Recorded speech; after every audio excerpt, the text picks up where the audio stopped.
Well, thank you for joining us. This will be the last class of Creation Science 101. We've only covered about 1 1/2 of my videotape series, which is 15 hours long. We've covered what I normally cover in 3 hours. It's taken us almost 15 hours, or will by the end of this class, to get that far. So hopefully there's been some more information added that will be helpful and useful to you. We left off last week talking about the canopy of water that was above the earth. The Bible teaches in Genesis 1, 6, and 7 that there was a layer of water above the atmosphere. This is called the canopy theory. We've been talking about that the last few hours in here, about the time before the flood when something was different. Probably only a small fraction of the flood water was found in the canopy. Probably most of it was found underneath the crust of the earth. Maybe only 6 or 10 inches of ice or water would be above the atmosphere. It wouldn't take much more than that to filter out UV light, for instance. These glasses have a UV filter on them, and you can't even see it. I mean, it's so thin. It doesn't take much to stop UV light. And so I don't know how thick the canopy was. It's just a theory. But we do know that water will block out certain things. For instance, the sun produces lots of things besides light. It produces gamma rays, X-rays, beta rays. All those ray boys come down here, and they're pretty hard on your carcass. They will actually destroy your body. It causes a lot of damage. A canopy of water above the atmosphere would prevent that in the pre-flood world. And that things from the sun that are coming down, particularly X-rays, are very dangerous. They go right through your skin. You go to the hospital to get an X-ray. Of course, they use a higher dose of X-ray than you get from the sun. But you could take X-ray film that they use at the hospital, walk out in the yard, take it out of the box, put it back in, go inside and develop it. The sunlight produces X-rays. It'll ruin the film if they don't keep it protected. X-rays go right through your body, and they will expose what's inside.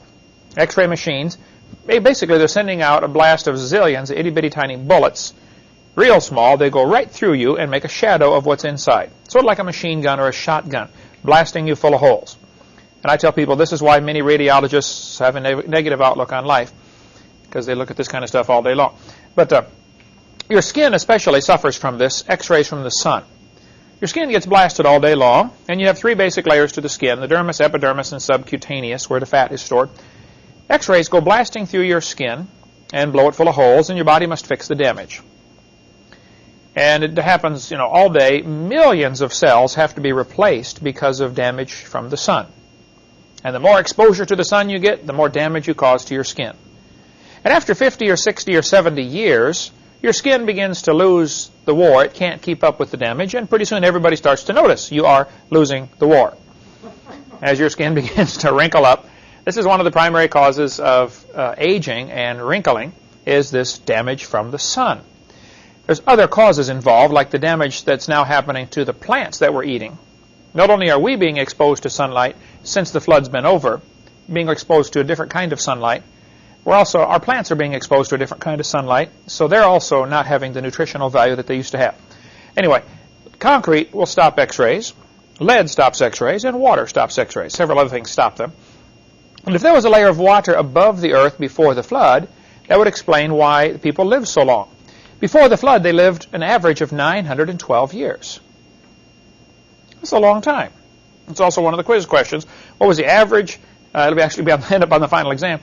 What was the average lifespan before the flood? These are just, of course, from the dates we have recorded in the Bible. We don't know that this is average of everybody in the world at the time. But the patriarchs, all the people's names given in the Bible, if you simply add them up, the numbers that they give, and they left out Enoch in this average purposely. Enoch never died. So if you want to figure him in there, he's already 6,000 years old. And so it would really up the average, not bring it down, since Enoch never died. So they left him out to average the rest of the numbers. It's interesting, when you look at the charts, the things you can learn from this graph are fascinating. For instance, Methuselah died the same year that the flood started.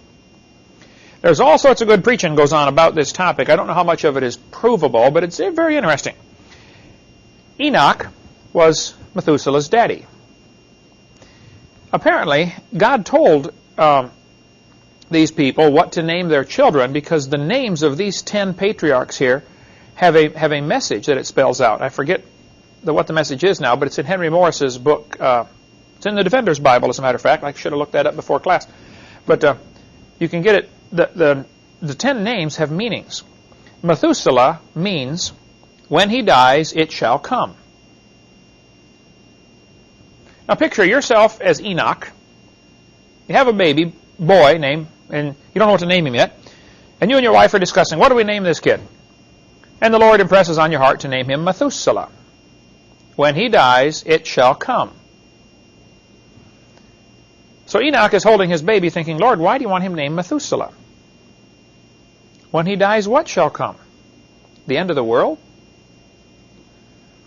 And so the preaching goes, I don't know how true it is, but it sure seems like it could be, that Enoch realized when this boy dies, that's it. God's going to destroy the world. Now, did Enoch know how long his baby was going to live? No. Could have lived, 2 days. So Enoch apparently got right with God and kept so close to the Lord because he didn't know when his son was going to die. All he knew was when this boy dies, that's it. Because God apparently had told him that in order to get this name, Methuselah. So Enoch got so close to the Lord, they're walking and talking one day, and the Lord said, Enoch, we're really closer to my house than yours. I want you to come on home and spend the rest of the day. He said, okay, Lord. And since there's no night there, he's still spending the day up in heaven with the Lord. Like I said, it preaches good, but we don't know. It's interesting, it shows God's mercy. Which one of the guys listed in the Bible lived the longest? Methuselah. God is long-suffering. He's not willing that any should perish. He gave them plenty of opportunity. So this really shows the mercy of God and his long-suffering. He wanted everybody saved. He kept giving them more and more chances. Methuselah lived the longest of all of them. And finally, God had to bring judgment. And I think America's in that situation. We're about to receive the judgment of God. We sure deserve it, if anybody did. Now, there are some people who go around teaching that the reason these numbers are so large before the flood. I just read an article in a book yesterday. This guy said, well, they used a lunar calendar. And the next sentence said, they counted every month as a year. So the guy was explaining why they lived to be 900 years old. He said they didn't really live to be 900. You have to divide their age by 12. Well, there are some real problems with that, because Enoch was 65 when he begat Methuselah. 2 of these guys were 65 when their son was born. And see, divided by 12, he's 5.5 when he becomes a daddy. I don't think so, okay? That would be an even bigger miracle than having him live to be 900. So it just simply is crazy to say that this is anything other than really living to be 900 years old. They really were. Probably the reason they were, several reasons. Number one, they would have a pure gene pool. No defective chromosomes. Today, the average person has about 4,000 defective genes. A gene, in case you don't know, is if you took a ladder, an extension ladder from here to Chicago, about 900 miles, and you had somebody stand on the other end while you started twisting it here. You twisted and twisted and twisted and twisted. By the time it gets all twisted up from here to Chicago, what are those things they sell at Taco Bell, the cinnamon twisters, okay? Sort of like that, all twisted up. That would be roughly what a chromosome looks like. Each cell in your body has 46 of those little chromosomes. The rung of the ladder would be a gene. So the illustration people use is a twisted ladder. Pretty tough to draw 2D, what a 3D ladder would look like twisted. But each of these things across here is a rung of the ladder. Each of those is called a gene. The whole thing is called a chromosome, or a DNA strand, deoxyribonucleic acid. The same thing as a chromosome, deoxyribonucleic acid. And this thing right across here is one gene, G-E-N-E. Now, when you get regenerated in Christ, you're being regened. Totally new person. New genes. That's where the word regenerate comes from that word gene. Now, that'll preach too. But during conception for the baby, half of this chromosome comes from the mother and half comes from the father. The problem is, it splits down the middle. Now let's take a ladder that is twisted from here to Chicago. We're going to split it all the way down the middle. It's going to unwind itself. And it's going to get the other half of the ladder from the mother or father, depending what your case may be. And it's going to wind itself back together. and all those genes are going to line up. Absolutely phenomenal how this can happen. And that's one chromosome. You got 46 that are doing this. And 46 chromosomes in every cell of your body. So radiation from the sun is one of the things that causes damage to these genes. You often see people at the hospital when they're going to get an x-ray, they will put a lead apron over where the ovaries are on a woman, for instance, because they know the x-ray could damage the chromosomes, could damage the genes for the next generation.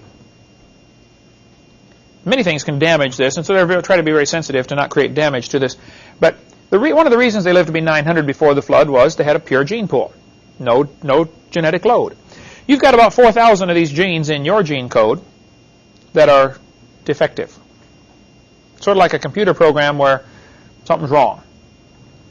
Now, if you marry closer than a first cousin, there's a high probability that you both have a similar gene code, and so you might both have the same defective genes. Now you're asking for trouble as far as deformed children. It's against the law in all but 3 states to marry closer than a first cousin. You have to marry second cousin or more farther away in all but 3 states in America. I won't tell you which the 3 states are, but drive through them and you'll be able to tell. The people, I believe that the product of that is called a redneck. But anyway, the people were living long before the flood. They had no defective chromosomes in the original creation, number one. Number two, they had a canopy of water to protect them, to filter out the radiation from the sun. Number three, they're eating a perfect diet. They're also eating food that has been unaffected by any of this harmful stuff. Plus, they're eating food grown in soil that is not depleted at all. Mineral-rich soil. I cannot believe what's happened to me in the last 3 weeks since I started drinking the mineral water. I've been taking vitamins for years. Okay, good vitamins, Shackley vitamins. And I still have had trouble. I felt like I was getting arthritis in my left hip and my left knee. I've just been having trouble.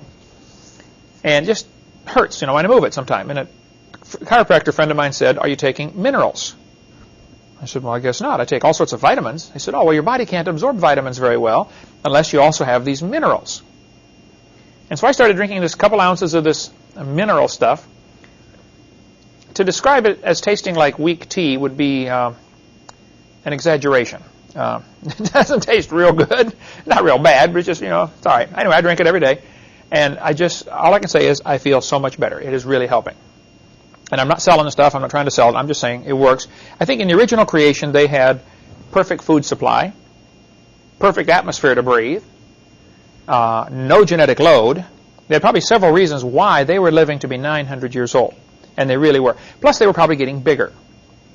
The largest man, or tallest man in this century, that we know of anyway, was Robert Wadlow, who died in 1940. He was 5'6" when he was 5 years old. When he was 12, he was the world's tallest Boy Scout at 7'4". He finally, when he was 22 years of age, started getting trouble with his knees from his growing so fast. He grew to be 8'11 1/4", almost 9 feet tall. And he had trouble with his knees, and so they made special leg braces for him. And one of the braces rubbed a sore on his ankle, and he got gangrene in the sore and died at age 22. He had a size 37 shoe. There's a life-size statue of him in Alton, Illinois, where he lived, just by St. Louis. There's me standing next to it. And I can stand flat-footed and touch an 8-foot ceiling. I could not touch his chin.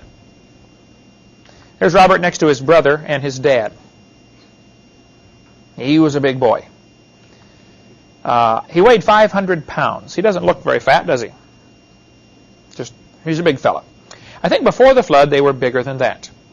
Now, this is a drawing, not a picture, of a skeleton that was alleged to be found in a coal mine in Italy back in the 1850s, I believe. Now, some of the scoffers have ridiculed this drawing, saying when you find a skeleton, the ribs are not in place. Well, I understand that, okay? The ribs are going to collapse and it's going to be flattened out. They're not going to be up in place like that. This is just a drawing of what they said they found in this coal mine. There are numerous stories and legends about giant skeletons that have been found. And this man was supposed to be 11 feet 6 inches tall. Well, long, not tall. He's laying down now. But 11 foot 6. Can you imagine having one of those guys on your basketball team? Whew. They throw the ball to Herman. Okay, drop it in, Herman. Right there. You could stand on the free throw line and probably drop it in the hoop. They could shoot 100% from the free throw line. In my seminar, I tell the story how some people get upset with me and they say, now, Mr. Hovind, you said that was the skeleton of a man. Maybe it was a woman. Well, that's a fair question, but I taught biology and anatomy. I happen to know how to tell the difference between a male and female skeleton. It is not the number of ribs. Only Adam was missing a rib. By the way, there's only one bone in the human body that will grow back if it's removed. The bottom rib. The only bone that will regenerate. There's an interesting story in Creation magazine just a few months ago. If you get from Answers in Genesis, Creation magazine, about this a doctor who was in a car accident and had smashed his face in, and they were going to rebuild the bones in his face. He went in for surgery many, many times, and they kept opening up his side, taking pieces of bone out to use it to graft to rebuild his facial bones. And so this doctor asked his doctor, aren't I going to run out of bone down there or something? You keep going in the same spot to get bone for grafting in my face. He said, no, the only bone that grows back in the whole human body is the lowest rib. Interesting bit of trivia. As long as you leave the coating, called the periosteum, the rib will grow right back. So, Adam had a rib taken out. That, of course, is not going to affect his gene pool. If you cut your arm off and you have children, will your children be born with no arm? No. And if God took a rib out of Adam, that wouldn't affect his children any. And it's surprising how many people today still believe women have more ribs than men. It just simply is not true, okay? Now, it is true there are people who have one extra set of ribs, more than everybody else. See, that happens. It's a genetic thing. Sometimes people have 13 ribs, pairs, instead of 12. But it's pretty rare, and who cares anyway? But it's not a male-female thing, okay? Everybody has the same number of ribs. But there are two ways to tell the difference between a male and female skeleton. One is to look at the feet. If they're pointed toward the mall, it's a woman. Don't write that down. That won't be a quiz question. One lady said, no, Mr. Hovind, her feet are pointed away from the mall because she died after shopping. That shopping's hard on these women. I said, okay. The second way to tell the difference is to look at the process on what's called the temporal mandibular joint. That's the place where the jawbone, the mandible, hooks onto the skull. If that joint right there is worn out more, it's probably a woman. One lady said, that's because we got to tell you men everything twice. You don't listen the first time. I said, well, I'm guilty of that too. But that's just a joke I tell. You'd be surprised. I get letters from time to time, or phone calls, people get upset about jokes in my seminar. I say, look, lighten up. First place, I'm just kidding. They say, are you against women? I say, my own mother was a woman. No, I'm not against women. She comes from a long line of women, matter of fact. So, no, I'm not against them at all. But there are other differences between male and female skeletons. These two are not the ones. But some giant skeletons have been found. That's what I want to talk about tonight. In Indianapolis newspaper, 1975, they quoted an article that was also quoted in Reader's Digest, Mysteries of the Unexplained, where it talks about a giant skeleton, 9 foot, 8 inch tall. That's pretty big. It was found in Indiana in 1879. And I don't know what became of it. Nobody's been able to trace down what happened to this giant skeleton. I have a theory about that, though, and we will get to that in a minute. A skeleton nearly 10 feet long was found in Humboldt Lake, Nevada in 1931. 10-foot skeleton up to the ceiling up there. Pretty good size. In Guam, there are some giant stones that are set up over there. And even today, the legend exists in Guam about the Leyte stones. I think that's how you pronounce it, Leyte, that are found. They said, who put these giant stones up here anyway? They said, oh, the giants that used to live here did that. It's still part of their custom that there were giants in Guam at one time. Giant people. In Walkertown, Indiana, which is up near South Bend, a group of amateur archaeologists opened a mound in 1925 and unearthed the skeletons of 8 giants ranging from 8 to 9 feet long, all wearing heavy copper armor. Through the bungling of the diggers and the disinterest of the Archaeological Museum establishment, these discoveries have now been scattered and lost. Now, the book Weird America by Jim Brandon, which I have in my library here, he goes through talking about some of these giant things that are found and about dinosaurs still living. And then he says, isn't it amazing they survive for millions of years? Just does good research and gets the wrong conclusion from the whole thing. Lompoc, California, down in Southern California. I'll be there day after tomorrow. In 1883, some soldiers were digging for a magazine, a place to store gunpowder, keep it cool out of the weather. They found a giant skeleton 12 feet tall.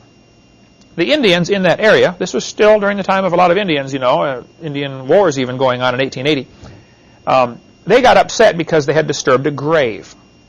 Now, in many cultures, of course, if you disturb a grave, that's one of the worst taboos there is. You don't bother a grave. And so the remains were reburied, and nobody knows where it is today. But this was reported commonly back in 1880s about this giant skeleton. This is from the book The Unexplained by Dr. Carl Schuker, who is a scientist in England and writes extensively about unusual phenomena like this. You might also want to contact Todd Jurasik. He's a friend of mine in Oklahoma who does a lot of research on giant skeletons that are found. He's writing a book about it. I've been after him. I say, Todd, he calls once a month or so. I say, finish the book, because he's collected an enormous amount of material on these giant skeletons, giant humans that are found. A skeleton 12 feet tall was reported in Tucson, Arizona in 1891. The man had 6 toes, long hair, and a bird-shaped headdress. Where else do you read about 6 toes in the Bible? Who knows? Who had six fingers and 6 toes? Anybody know? Goliath's brother, or cousin or uncle or whatever he was, had 6 toes and 6 fingers. Often, though not always, 6 toes is one of the first 6 toes or 6 fingers is one of the first symptoms of close inbreeding. First cousin marriage, you know, man marries his aunt or his niece. Not always, but often this is the case. The girl that I told you about that rode our bus in Illinois had sickle cell anemia. Her mother and father were brother and sister. The 9-year-old raped his 8-year-old sister, and she got pregnant and had a child, and that little child rode our bus. Great, great girl. She died at 13 of sickle cell anemia, but she had 6 fingers on each hand. This is not always the case, but it is one of the symptoms that sometimes shows up with extra digits. This happens with cats all the time. Cats often marry back to their own family. How many have ever seen a cat with 6 or 7 toes? Ever seen that? I saw one with 9 at one time. Cats had toes sticking out every place. Cat was, well, cats are schizo anyway, but this one was extra schizo. Something was wrong. Something was wrong with that cat. That is a redneck cat. But I've got several books in my library if you want to read more about this. These giants that are found. Here's the references at the bottom. There's a whole series of books by David Hatcher Childress. You might want to write that phone number down and get a hold of them. That's the one where this article comes from. If you want to we'll get into this in a second. But 815, this is south of Chicago, Kankakee area, 815-253-9000. And they do research on, it's called World Explorer Magazine. Now, they're not Christians necessarily, but they just do incredible research on strange things that are found around the world that nobody wants to talk about because they don't fit what's called the paradigm, you know, the way you're supposed to believe. But they go and visit these places and do research on it. It's really, really good stuff. They've got a book called Far Out Adventures. I'll bring that after the break. I've got it here. Heidi, the ones you cut the pages out, I handed it to somebody to bring out here tonight, and it didn't make it, so it must be still on my desk. But that's put out by these folks about some of these giant skeletons and other strange things. They get into all sorts of things, UFOs and, you know, a variety of things like that. There's a website which you can get about this topic, geocities.com, which is a web host for all sorts of things. But geocities.com/thetropics/lagoon/1345/giants has information about some of the giant skeletons. This article we passed out here from Far Out Adventures magazine is one of the back issues about what the Smithsonian has done for hiding information about these giants. When a giant skeleton is found, the Smithsonian often will come to investigate, and they'll say, oh, this is interesting, we'll take this back and study it. And they take it back, and you never hear from it again. It's reported in here, I got several things in here, that an entire barge full of artifacts was taken out in the ocean and dumped from the Smithsonian. The Smithsonian, some of the directors seem to have an agenda. They want to make sure everybody believes in evolution. Now, I think there's a bigger picture. If we can step back and look at the whole thing. Satan wants to control this world. The Bible teaches God made the world. Now, if you get a bunch of people together who believe God made the world, they believe they have rights that came from God. Those people don't make good slaves. Eventually, they will throw the tea in the harbor and rebel against the king, right? Like our founding fathers did, because they had a philosophy. They said, we hold these truths to be self-evident. All men are created equal. And people who believe in creation oftentimes get this attitude of, I'm going to answer to God, and I don't care what anybody else thinks. I'm going to try to please God. Now, if somebody wants a one-world government or a new world order, they can't have people believing they have rights that come from God. You have to get everybody to believe that your rights come from the government.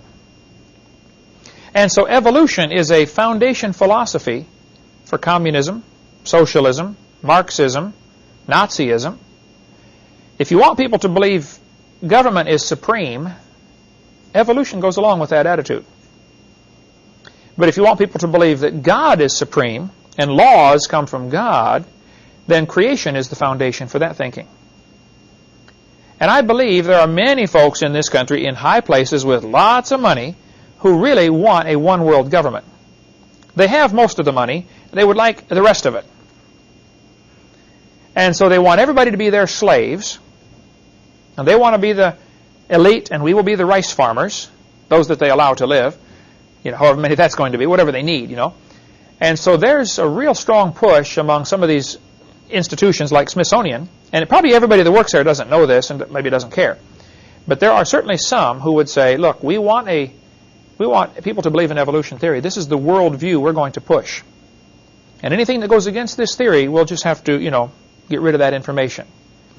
Now, evolution teaches man started off itty-bitty, and we're evolving and getting bigger and better and stronger. Isn't that what the theory teaches? If you find a 12-foot skeleton, what does that do to your theory? It shoots it down. Suppose the opposite of evolution is true.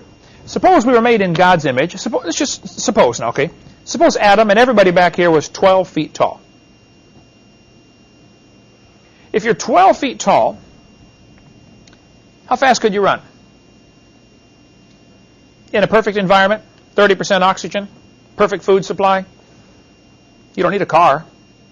You run to Grandma's house, right? Of course, they didn't have a grandma either, but it was just, or a mother-in-law either. That's why it was paradise. But no, actually, my wife has a great mother-in-law. But I think the time before the flood was just a lot different. They probably were huge back then. And you can take this home and read it. For those of you watching the tapes, of course, I'm not going to make a copy for you. You have to get your own book from the World Explorer magazine. Keeping in mind, it's not a Christian organization. It's just fascinating research on giant things or unusual things that kind of just disappear when they get in the Smithsonian, the attic of the nation, it's called, and they disappear for sure.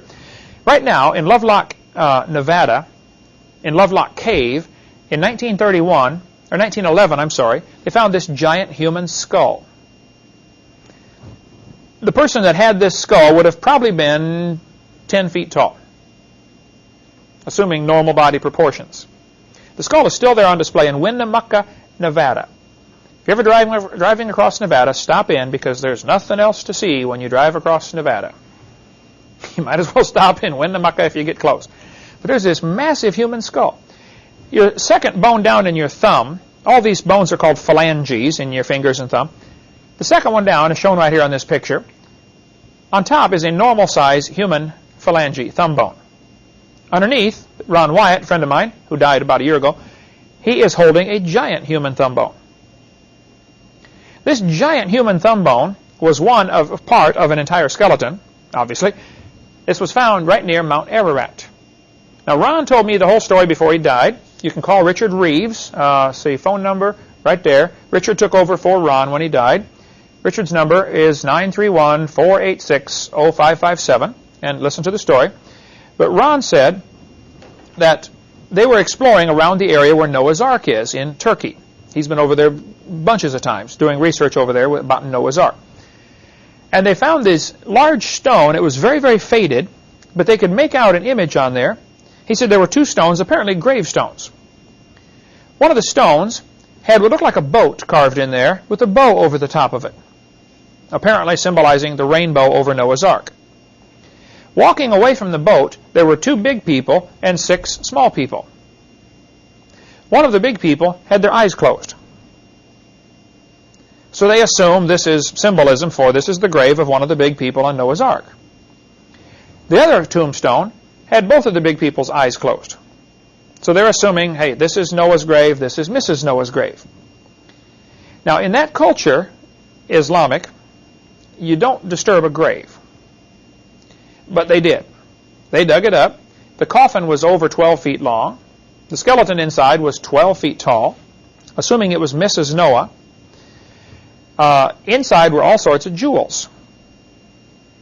Apparently, pre-flood jewels. This seems reasonable anyway. The mayor of the city over there that was with on this expedition, they covered the grave back up and didn't disturb anything. When Ron went back several years later, the gravestone had been smashed, and the coffin was gone, and the jewels were all gone. And so all they can surmise is that somebody in the government over there, decided to go become rich. Ron dug around in the dirt and did find a few more of the bones that apparently when they moved the skeleton, some of the bones, fell apart. Here's one of the thumb bones right there. This person would have been probably 12 feet tall. People say, you think 1 man and 3 boys built that big boat for the flood? Oh yeah, the Bible says they did. Of course, they could have hired help too. People work for heathens and heathen work for saved people all the time, and vice versa. But some people say, well, 1 man and 3 boys couldn't build a boat that big. Well, you didn't see those boys. They would have been big too, right? Now, let's assume Noah was 12 feet tall. Let's just assume, for the sake of argument. Now, what would that do to his cubit? How big would his cubit be? Now, we don't know the size of the ark. It could be when Moses edited the book of Genesis, Moses would translate it, if that's the right word, into what he thought was the modern English or modern unit of measurement. For instance, if I was going to translate an ancient document from 2,000 years ago and they're talking about shekels, it would make sense for me to write it in English as dollars and cents, right? So it could be that Moses edited Genesis and he might have used what's called the Egyptian cubit, which was 20.6 inches. My cubit happens to be very close to that, 21 inches. 20.6 inches is an Egyptian cubit. The standard Hebrew cubit seems to be 18 inches. Everybody's cubit is slightly different, but that's, who cares? Anyway, the ark might have been really big. This thigh bone, let's see. John, would you grab that off the table over there? I'm wired in here. This is a replica of a thigh bone that was given to me. Joe Taylor, his phone number there, he makes the castings of this thing. That's good. Just bring it up right there, yeah. And if you see over there in the corner is the drawing of what the guy would have looked like. This is the thigh bone. It's upside down here. From a giant skeleton that was found when a road construction crew was digging with bulldozers across part of Egypt. They think they went across an ancient battlefield.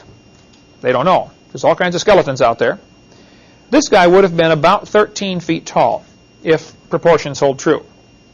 I can't vouch for what happened to the originals. That's good, Jan, thank you. That's a good-sized thigh bone. Here's Joe Taylor, the guy who makes the castings of it, standing next to it, telling about it. Egyptian construction crew ran into a burial ground and found several burials of giant humans, some 16 feet tall. I was asked to sculpt a model based on one femur. The size femur would have belonged to a man 16 feet tall. The Bible tells of giants before and after the flood. Goliath was 9 foot. Actually, Goliath the Bible says he was 6 cubits and a span. Well, a cubit is at least 1.5 feet. That's the small cubit. 6 of those is 9 feet, and a span is 9 inches. So if Goliath was 9 foot and 9, then the Bible says Og, King Og, was somewhere between 12 and 18 feet tall, because the Bible says Og's bed was, I forget how many cubits it gives, but you can look up Og in the Bible. Either he just liked having a big bed, or he was really a big fella. But he would have been pretty big, and this was after the flood.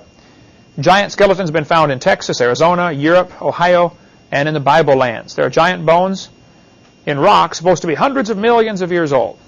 That's the problem, is that stupid evolution theory that hinders people from doing research. Here's a kid standing next to the replica of the thigh bone here that was found in Egypt. In Turkey, giant skeletons giant jawbones are on display right now. Ron said they wouldn't let him open the case to take the jawbones out and look at them because they don't want people handling these things. This may be from Noah's grave or Mrs. Noah's grave. We don't know. But across what's called the TMJ, the temporomandibular joint, where your jaw attaches, average human is probably about 3.5 inches. That's the width of your jawbone across the joints. This was 6.5 inches. Any one of us could put your head inside the jaw and rattle it back and forth. This would be a giant person. We would assume, or else they had a huge jawbone, one or the other. Up in Wasaukie, Wisconsin, I went up there and met Mrs. Ailes.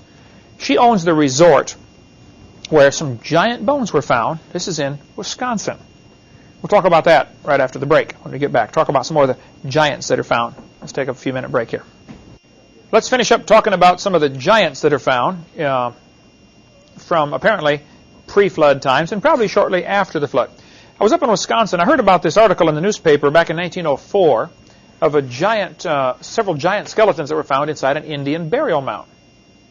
So I was driving right past Wasaukie, Wisconsin one day last year, and so I decided to stop and see, chase it down, see what I could do. It's been 1904. It's been, nearly 100 years. But I found the place where these Indian mounds were. They're now underwater. You can just see the tops of them sticking out above the water. They built a dam and filled this valley in with for it's a lake. The person that owns the property where this was Mrs. Ailes. Now, she is 94 years old. So she was born just a couple years after this was found by her father, I believe, is the one who found these giant skeletons. Here's what the newspaper article says. Near the outlet of Lake Nockabee, which is where Mrs. Ailes' resort is now, in northeast Wisconsin, mounds were found containing hundreds of skeletons. One skull was about 3 times the size of the ordinary human, and other bones were correspondingly big. Now, this is an article from 1904. So I stopped, found Mrs. Ailes. She's 94 years old, still runs her own resort there. People rent cabins, to go fishing on the lake. I said, Mrs. Ailes, what's the story about these giant bones found on your property? She said, oh, come with me, I'll show you. We went out in the front yard, the lakeside. She said, you see that little island right there? I said, yep. She said, that's the top of an Indian mound, apparently Indian. It's the top of a mound anyway. That's where the bones were found. I said, what happened to them? She said, my dad gave it to a doctor, gave the giant skull to a doctor, and his widow is still alive. She's 104 or 5 years old. She's in a nursing home. Apparently the dad kept this giant skull for a while because she said she had seen it, this giant human skull. And then I don't know how many years later it was, he gave it to this doctor. And she said, I don't know what his widow's done with it. She's in the nursing home. I'll ask her next time I see her. 104 years old. I haven't heard back. That's the last I heard. But there's Mrs. Ailes' phone number. You can call it up and check it out for yourself. But this was a story reported from here up in Wisconsin about giant human skeletons were found. The Bible says there were giants in the earth in those days. Now, what factors would cause them to grow to be 10 or 12 or 14 feet tall, I don't know. But I know a lot of the footprints that are found in rock, the human footprints like the ones in Glen Rose, Texas, that are found with dinosaur tracks, the footprints are huge, 16 inches long. Some of them 24 inches long. Shaquille O'Neal is a pretty good-sized basketball player. His shoe is a size 22, so it would be, I don't know, about yay long. Mine is a size 10.5. I'm 6'1", size 10.5 shoe. Shaquille is a size 22. I've met people that have size 18 shoes. I'll show you some pictures of those in the next class when we get to that point about the giant human skeletons. We'll get a little more into the giant insects and giant animals that are found. But the time before the flood is probably the time when these giants lived. The Bible teaches us that we are made in God's image. It's pretty clear. Genesis chapter 1, God said, I'm going to make man in my image. Now, there's all sorts of arguments about what does this mean. Does this mean God has a body like we do? No, that's not what that means. The Bible teaches very clearly that God is a spirit, and they that worship him must worship him in spirit and in truth. John chapter 4. So this is probably a moral likeness. We have a consciousness of right and wrong. There's I was on a radio, 2 radio programs this afternoon just before class, and one of the things that comes up is, if evolution is true, how do you determine right from wrong? Where's the standard? If we were going to build this room, and I got all you guys and said, okay, I want you to help me build this room, and I gave everybody a ruler, but all of them were different standards. On yours, this is an inch. On yours, this is an inch. On yours, this is an inch. On yours, we have a regular inch. If everybody had a different standard of what an inch was, or a meter, if we all had different standards, how would this room turn out if we're all working together to try to build it? Not too good, would it? Wouldn't be good at all. You have to have a standard, even if it's wrong, just so you all have the same standard, just something to go by. And the problem is, America has lost the standard for determining right from wrong. How do you tell right from wrong? Think about it. If evolution is true, how do you tell what's wrong and right? We used to have a standard we went by called "Thus saith the Lord." But we've lost that. We've left that. We haven't lost it. We left it. The standard for determining right from wrong. People say, do you think abortion's right or wrong? I say, well, let me ask you a question. Do you believe in creation or evolution? Because that's going to determine how you make your other decisions. Is murder right or wrong? Well, do you believe in creation or evolution? Because that's really where it's going to start. If you believe in evolution, I'd like to know how do you determine right from wrong? If evolution is true, why do people have a conscience? Why do we have love and justice and mercy? And would those emotions evolve? Does a lion feel bad when he kills the zebra and eats them? No. He's glad. He's going to do it again, right? Plans to. Why doesn't the animal world develop these feelings of pity and emotions like that?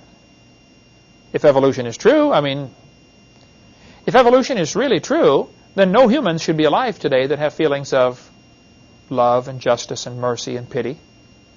They shouldn't have survived. That should have been weeded out a long time ago. So this verse about being made in the image of God, I think is talking about a moral likeness. There's whole sermons, there's whole books just on this, what does this verse mean about the image of God.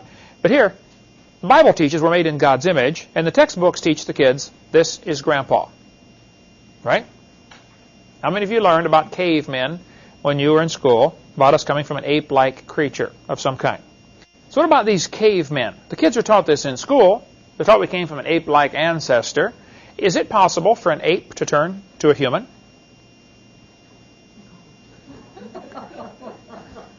Somebody sent me that email, and I just couldn't resist throwing that in there. Let's talk just briefly about the cavemen. There's so much more that needs to go into this topic. Their whole course is going to be taught just on this. We'll take a little quick trip down Evolution's Hall of Shame. Nebraska man is a good place to start. All they really found for a Nebraska man was one tooth. A guy named Harold Cook in Sioux County, Nebraska, which borders Colorado, he found a tooth. That was it. One tooth. He said it looked to him like it was halfway between the shape of a human tooth and an ape's tooth. So therefore, it proves it came from an animal that was halfway between a human and an ape. This is the line of logic they use now, okay? They built the entire skeleton for the museum around this one tooth.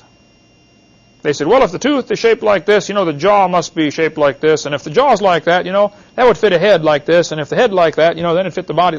They built the entire thing from one tooth. Then they made the guy a wife. You got to really be good to know what his wife looks like from the shape of his tooth. But they had him on display. London Illustrated London News, 1922. Nebraska man, proof for evolution. During the Scopes monkey trial in 1925 in Dayton, Tennessee, they were going to bring in a bunch of witnesses to give proof for evolution. It turned out the judge said, it doesn't matter what evidence you have for evolution, this is not what's on trial. The only question is, did the teacher break the law? The law in Tennessee says you can't teach evolution.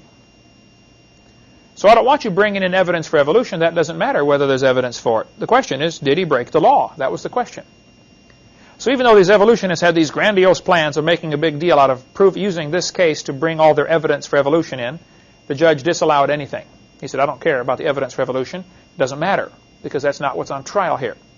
But one of the things they were working very hard and preparing to bring in as evidence was Nebraska Man. The American Museum of Natural History in New York, the director at the time was Henry Fairfield Osborn, who was a racist through and through. And we'll get in a lot more of his quotes later when we get into seminar part 5, if we ever get that far. But the racism that evolution breeds. Osborn was one of the guys who went around promoting this as proof for evolution. Nebraska Man is proof for evolution. Here we have the proof right in your hands. How can you not believe it? It was a tooth. Later they found out the tooth really came from a peccary, a pig. There's the real Nebraska Man right there, folks. It was a pig's tooth. I had an evolutionist get all upset with me and said, don't you know there's a difference between a peccary and a pig? Well, look at them both side by side. Okay, the peccary's still alive in South America, running around doing just fine. Okay, I know there's a minor difference, but they're a very similar animal. Okay, let's look at Piltdown Man. In 1912, an amateur archaeologist named Dawson and a French Catholic priest who loved the evolution theory named Pierre de Chardin, he had a longer name than that. I don't know, those French always have 8 names, you know, but he had a real long name. Anyway, and a guy named Woodward, and nobody's for sure who's involved in this, but who made this happen. But they were looking for evidence for evolution. Now, if you get somebody who's determined he wants to find evidence for his theory, he's eventually going to find some evidence for his theory, even if he has to interpret what he finds in the light of his theory, which is probably what everybody does. We're all guilty of that, okay? Which is why you have to have other people check your work and say, hey, here's where you're wrong. Sorry about that. Well, this Catholic priest, Pierre de Chardin, and these other guys were digging around in this gravel pit looking for the missing link. Now, keep in mind, in the early 1900s, evolution theory had been out for 60 years. Darwin had predicted, we're going to find evidence for my theory. It had been 60 years since Darwin's theory came out, and there was still no evidence. So they started getting pretty desperate. And so people were looking for proof for this theory. And so probably Woodward or the Catholic priest Pierre de Chardin took a human skull, just the skull cap, the top part of the skull, and the jawbone from an orangutan, an ape. They broke off the places where they would normally fit together, where the hinges go together. They broke those off because they'd be real obvious they didn't go together if those pieces were on there. So they broke off the important pieces. They stained them with, first they treated them with acid to make them look old and pitted, stained them with some kind of chemical to make them look old, and went out and buried them in the gravel pit, close to each other. They went out fossil hunting a few days later, and guess what they found? Oh, look at this. Wow. Proof for evolution. They planted it themselves, apparently. This came to be known as the Piltdown Man because it was from Piltdown, which is near England. Or it's in England. It's near London, England. The Piltdown Commons, I believe. It was a gravel pit. Piltdown Man was in the textbooks for 40 years. All the kids for 40 years were taught, we've got proof for evolution from the Piltdown Man. If you'd went to school, if you had gone to school in the 1930s or 1940s or early 1950s, your textbook would have said, evolution is true, and here's the evidence for it. And Piltdown Man would have been one of the things you'd have to learn and study and memorize. 1953, it was exposed as a fraud. See, here's the problem. When they get these cavemen, somebody will find the bones. They will reassemble it what they think it looked like, because the bones are usually pretty broken up. I believe, for instance, Lucy, the skull of Lucy had 200 pieces. Talk about a jigsaw puzzle. First place, you're not even sure you have all the pieces. Try to put together a puzzle like that. But they put together the Piltdown hoax. It was a deliberate fraud. Broke off the important pieces so they wouldn't discover the fraud.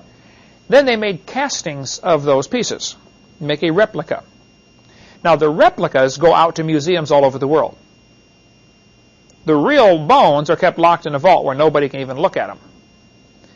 Probably none of you in this room have ever met anybody who has seen the original bones. They lock them up like they're more important than gold in Fort Knox. Of course, there's no gold in Fort Knox anymore either. That's another long story. But the replicas went all over the place. Replicas of Piltdown Man. Everybody studied these replicas and said, wow, you're right, There were 500 papers. I used to say there were 500 doctoral dissertations. That's not quite correct. There were 500 research papers, some just for master's degrees or other papers, that were written about the Piltdown fossils. People studied the replicas and said, yep, this goes together. This is proof for evolution. And wrote a paper, and that paper gets published someplace, and therefore now they can say, look, there's 500 articles published about this. It has to be true. Well, somebody got the brilliant idea to go study the original fossils. Wow, what a novel idea. Looking at them under the microscope, they discovered the teeth had been filed down. There were file marks on the teeth. The more they studied the originals, the more they realized these don't even go together. Then in the early 50s, they developed another kind of test to test bones. I think it's fluoride something. Bones absorb fluoride out of the ground. I could look up the name of the test. But to see how old they were. They found out the skull cap was probably 800 years old. Maybe from a battle back, 800 years ago. England had battles all the time over there. Everybody beating each other with their swords and spears. And so they got this skull cap, probably about 800 years old, they guessed. And the jawbone was probably less than 100 years old. And it was from an orangutan. Now see, the shape of the skull of a human is more rounded as opposed to the monkey skull, which is a very distinctive shape. And if you find a big enough piece of a skull, a good anthropologist can tell you quickly if it's from a human or from an ape. So this was an obviously human skull cap and an obviously ape-like jaw. See, the human jaw is rounded, whereas ape's jaws is more pointed, kind of like St. Louis arch or a parabola. And so one of the things they go by for determining, this is the shape roughly of a human lower jaw. Your teeth will line up, in this configuration, whereas an ape's is more elongated, like that. And this was obviously an ape-like jaw, but obviously human skull. And so they said, wow, this is evolution. And this is where they got the idea that probably the brain evolved into human first before speech evolved. Oh, this is proof, all right. What more could you ask for? They're so desperate to make that theory true because that's the only way to get rid of God. Well, it turned out to be a fraud. This article here from Reader's Digest 1956 explained more about this Piltdown hoax, if you want to get that article. I went to quite a few libraries looking for this article. I found many libraries that have Reader's Digest that go all the way back, long ways. I forget how many exactly, but quite a few of the libraries I went to, when I got the October 56 Reader's Digest issue down, opened it up, those pages had been cut out. They were gone. Interesting. Now, I don't know if it's a conspiracy or what, but they were gone, I can tell you that. Finally, somebody sent me an original 1956 Reader's Digest, which I have in my library here. It's the article about the Piltdown hoax. But I suspect, of course, if somebody wants evolution to be believed, then you don't want evidence against it out there. So there are probably some people who don't like this at all. Neanderthal man is one more that's in the textbooks. He's still in there today. Neanderthal, the name comes from the Neander Valley, named after some guy named, I believe it was Joseph Neander. There's a famous song that we have in our songbooks. I should have looked that up. Somebody can find that and write to me. I'll add it to my next time I teach this class. But Neander Valley was named after this Christian in Germany who loved the Lord and wrote a beautiful song that's in our songbooks today. If you look in your songbooks and you see the name Neander, Jacob or Johann Neander, maybe it was. I don't know. It's a German name, I believe. But this valley is named after him. In this valley, they found some bones of a human. The back was bent over. So they said, oh, look, his back's bent over. Now, of course, most people know that humans walk on 2 legs and apes walk on 4. Because of the way they walk, the way their skeleton is positioned normally, this makes a great difference in their backbones.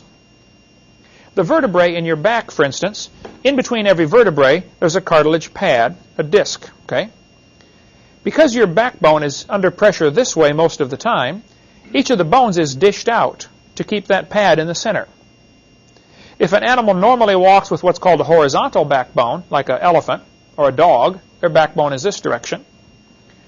There, you'll find the facets of the parts where their backbones come together is flat. I have, for instance, some mammoth vertebrae and some whale vertebrae.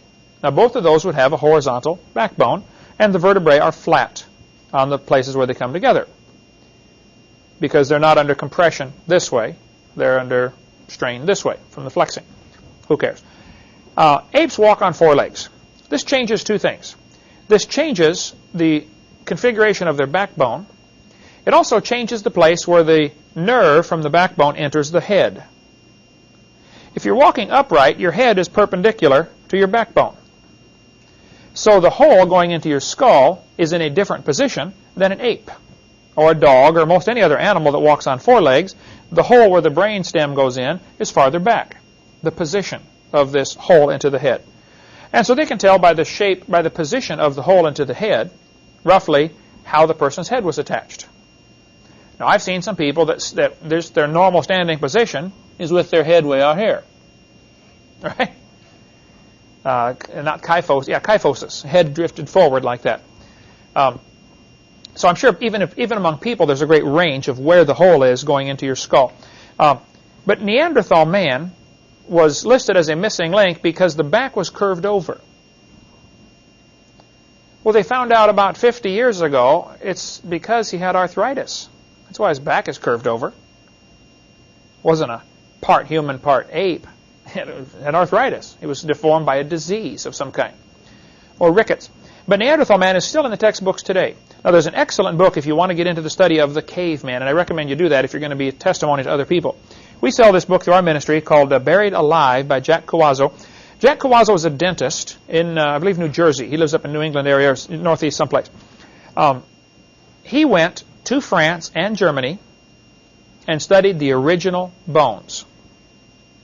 Not many folks do that. Most people study the replicas of the bones. He studied all of them. His life was threatened many times because the stuff he was finding out was that these things that we're saying are evidence for evolution are just deformed humans. Humans deformed from disease. His entire book is just about the Neanderthals. It's not about all the other so-called cavemen, just the Neanderthals, and it's very fascinating reading about the things that happened to him as they did research on the Neanderthals. He said, for instance, he examined the famous Rhodesia man, or Broken Hill man, the Neanderthal skull. Dr. Cawazzo said, "You must understand this skull really cries out disease. The teeth are badly decayed. The bones of the vault of the skull are extremely thick. There are many features that testify of acromegaly, or excessive secretion of growth hormone in adulthood. As a person gets older, several things happen. Their ears start to get longer. Anybody notice that? On older people, their ears get longer, and their nose gets bigger. This is because the glands are continually producing this hormone that causes these things to happen. Acromegaly. Some people get it really, really bad. Excessive secretion of this hormone. The thickening of the bones in the forehead and the eyebrow ridge getting thicker is one of the symptoms of a person getting older. If a person passes 90 or 100 years of age, their bones get thicker in the head. They really do get thick-headed. Now, after the flood, how long were they living? 400 years, right? What happened to these people that died after the flood? They probably got buried, right? I mean, what did they do with Noah when he died? They buried him, right? Isn't that normal? So it could be that what they're finding, these skeletons with thicker bones in the head, could be people that are living to be 300 or 400 years old. Post-flood. See, the pre-flood people were probably buried and dissolved, destroyed, you know. Probably wouldn't find very many of those bones at all. Some people have asked, well, hey, if there's a worldwide flood, why don't we find more human bones? I think there's several reasons for that. We get into a lot more of that on video number 7, the question-answer video. But for one thing, when God made the world, it was full of plants, full of animals, and only 2 people. 1,600 years later, it's still full of plants and still full of animals and still not full of people. So there's probably a lot more animals to be drowned than there were people to be drowned. Secondly, let's suppose that the people before the flood were 12 feet tall, just for the sake of the argument. You're going out looking for bones, but you believe in evolution. Because of your belief in evolution, you believe everybody in the past was 3 feet tall, right? You've already got this preconceived idea that says man is evolving and getting bigger and better. So you're digging around in the dirt and you find part of a bone that is gigantic. It would never enter your mind that it might be part of a human bone because of your preconceived idea. You would assume it must be from a giant sloth or a cave bear or a dinosaur or something. Okay?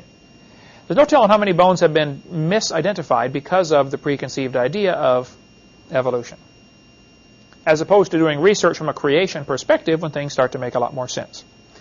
I'd recommend you get this if you want to get into the Neanderthal study at all.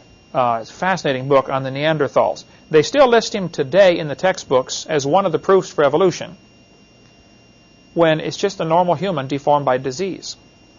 The brains were actually bigger than ours. Now, they can tell from the bone about how big the person's muscles are. The more you work out with your muscles, the more it puts pressure on the bones, and actually the bones grow larger. Bodybuilders not only get bigger muscles, they get bigger bones. Take a look. Now, but the pressure of the muscle pulling on the bone will cause it to enlarge at that point. The body sends a message to the brain, hey, this muscle's pulling pretty hard, I need some more bone down here. And so the bone sends a message down, or the brain sends a message down to grow more bone. And so by studying the size of Neanderthal bones, they've determined the brain was larger than ours, about 1,600 cc, cubic centimeter, average. And they were incredibly strong. It has been said the average Neanderthal could probably pick up the average NFL linebacker and throw him over the goalpost. Unbelievably strong. About 5'10", I believe, was the average height, somewhere in there for the Neanderthals. But just massively built, really strong people. Now, their eyebrow ridge was different than ours. Of course, you could, if you could put a suit and tie on a Neanderthal and walk him down the street, nobody would look twice. He would look just like us. And all you got to do is drive around Pensacola, and you'll see some strange shaped skulls on people, right? You could line up the folks in this room and probably prove something, right? If you're determined to prove something. So I'd recommend you get and read more on that study. I wish we had time to go on into other stuff. There's a lot more cavemen. In the next course, we'll teach another 10-week course on this. We'll finish up about the cavemen and the Garden of Eden, what it was like. Not only were the people living longer, the animals were living longer. And the fish were living longer. Everything was much larger before the flood. We'll get into more of that in the next course. But I think that we've got the wrong idea in our textbooks. We're teaching the kids that man used to be small and he's evolving and getting bigger, when all the evidence is quite the opposite.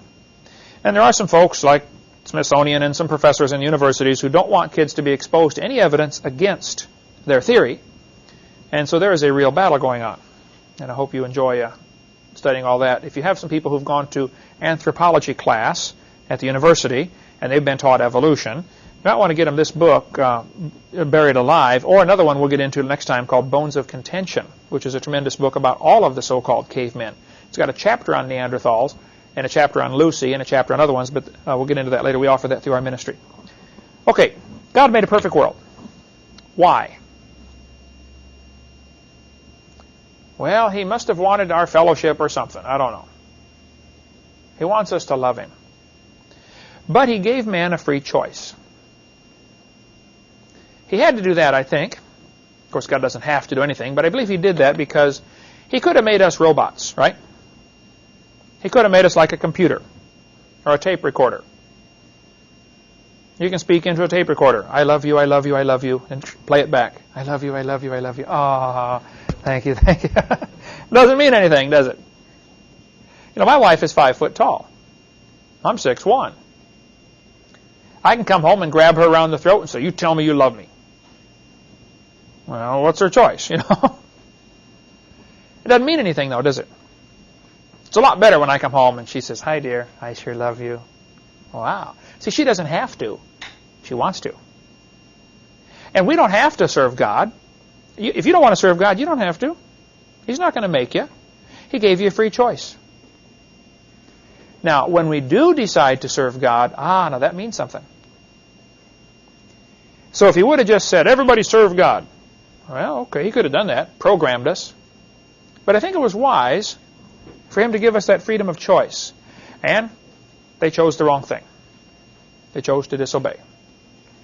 So then the curse came into the world. The Bible doesn't talk much about the curse, but there was a curse when things began to change, and then that messed up the world. Then you have a flood, which really messes up the world. That destroyed things big time. And a lot of people are looking at the world today and assuming this is the same way it looked to Adam and Eve. Totally wrong idea. They had a very different world, probably very different looking sky, very different looking plant life, much larger animals, and probably much larger people. And we'll go into all that next course. God made the world, man wrecked it, but in his mercy and his love, God decided to come down in the form of a man and die on the cross to pay for our sins. And 2,000 years ago, Jesus was born and grew up, lived a perfect life, died on the cross to pay for my sins and yours. And if you'll accept that payment that he made, your sins can be forgiven. You can be regened. You can be made a new person, regenerated. So 1969, February 9th, I said, "Lord, I'm a sinner. I'd like you to forgive me and save me." And he made a brand new person. The problem is, he left the old person there too. So there are now two Kent Hovens that live in this body. There's the one that wants to do everything wrong, and there's the one that wants to do everything right. And they fight all the time. And whichever one I feed the most generally wins. That's a decision you'll have to make too. First, you got to make sure you got the Lord in your heart. If you're not saved, you ought to give your heart to Jesus and get saved. After that, it's your job to feed that new person and starve the old person. Paul said, "I die daily." Every day you got to crucify that old man, the flesh, that wants to do everything wrong. One quick illustration and we'll quit. Suppose your kitchen sink was broken. Water is squirting every place. You call me up. "Brother Hovind, my sink is broken. You know how to do plumbing?" "Oh, man, I've done a lot of plumbing. I love it. I got the tools. I'll be right over." So I grab my toolbox, run over, knock on the door, and you say, "Oh, Brother Hovind, I'm so glad you're here. Man, that sink, the kitchen's a mess. The water's going every place. But listen, I haven't had time to clean the house, Brother Hovind. I really don't want you to come in. Can you stay outside and fix it for me?" No. The first thing you have to do, you have to let me in, right? Now, as soon as you let me in, does that mean it is fixed? No, but that means I can start working on it, right? Now, when I'm working on it, you have two choices. You can help me, hold the flashlight, hand me the tools, whatever. Or you can make life more difficult for me, can't you? Turn the water back on, steal my tools, slam the cabinet door or something, Once you get Jesus into your heart, that doesn't mean everything's fixed, but it means he can start working on it. And so in 1969, I said, "Lord, I'd like you to come in and save me." And he did. Doesn't mean everything's fixed, but it means he's in there working. And now I've got a choice to help him out, or to make it harder on him. His goal is to make me like Jesus. Oh, he's got a long ways to go, but he's patient. He's still working on it, okay? That's his goal for you too. And he's going to take you to heaven one day and finish the job. He which hath begun a good work in you will perform it. He will finish the job. Some of God's children, he takes them home and crowns them.